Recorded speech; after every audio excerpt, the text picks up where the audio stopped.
नवंबर 1988। हिंद महासागर की गहराइयों के बीच बसा एक छोटा सा देश, और एक रात जब गोलियों की आवाज ने उसकी खामोशी तोड़ दी। मालदीव की राजधानी माले।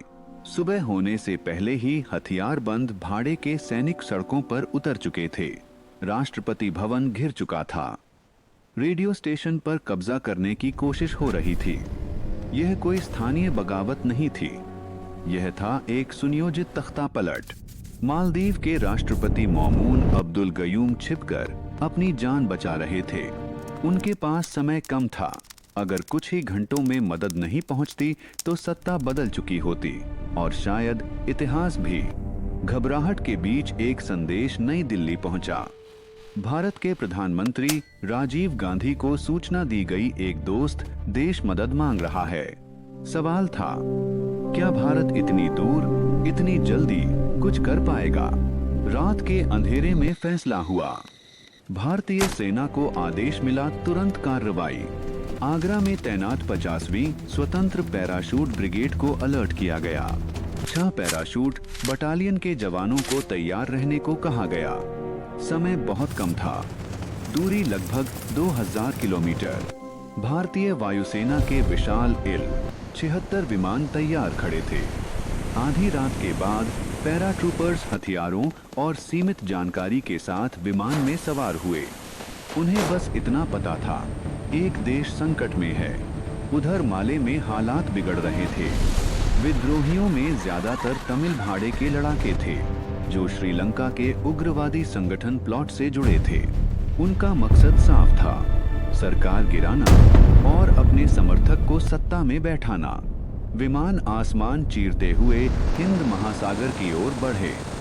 कोई रिहर्सल नहीं, कोई पूर्व योजना नहीं, सिर्फ साहस और सटीक रणनीति। सुबह करीब 3 बजे भारतीय विमान माले के पास हुलहुले एयरपोर्ट पर उतरे। यह सबसे जोखिम भरा पल था। रनवे सुरक्षित है या नहीं, किसी को पक्का नहीं पता था। अगर विद्रोहियों ने हवाई पट्टी पर कब्जा कर लिया होता तो सब खत्म हो सकता था, लेकिन किस्मत और तैयारी दोनों साथ थे। पैराट्रूपर्स उतरे और तुरंत आगे बढ़े। एयरपोर्ट से राजधानी माले तक समुद्र का छोटा सा फासला था। स्थानीय नावों और उपलब्ध साधनों से जवान शहर की ओर बढ़े। सड़कों पर तनाव था, कहीं कहीं गोलियों की आवाज, पर भारतीय सैनिकों की तेजी और अनुशासन ने विद्रोहियों को चौंका दिया। कुछ ही घंटों में राष्ट्रपति गयूम को सुरक्षित कर लिया गया। तख्ता पलट की रीढ़ टूट चुकी थी। विद्रोही भागने लगे। कुछ ने एक जहाज MV प्रोग्रेस लाइट को हाईजैक कर भागने की कोशिश की, लेकिन भारत ने पीछा नहीं छोड़ा। भारतीय नौसेना के जहाज INS गोदावरी और INS बेतवा को तुरंत रवाना किया गया। समुद्र में पीछा हुआ और आखिरकार विद्रोहियों को पकड़ लिया गया।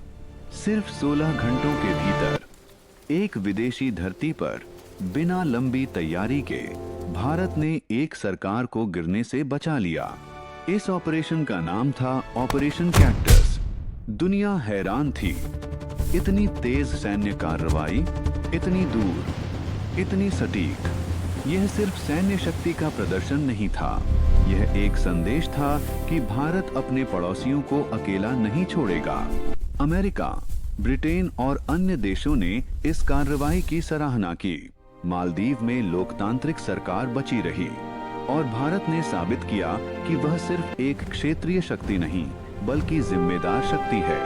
लेकिन सोचिए, अगर उस रात निर्णय लेने में देर हो जाती, अगर विमान उतर नहीं पाते, अगर राष्ट्रपति पकड़े जाते, तो शायद हिंद महासागर की राजनीति की दिशा बदल जाती। 3 नवंबर 1988।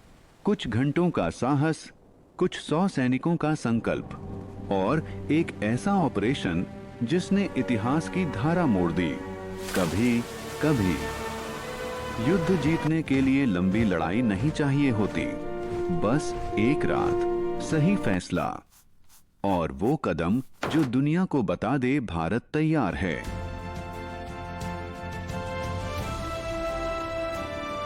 भारत ने 16 घंटे में मालदीव को बचाया। Operation cactus 1988। हमारे चैनल को सब्सक्राइब करें।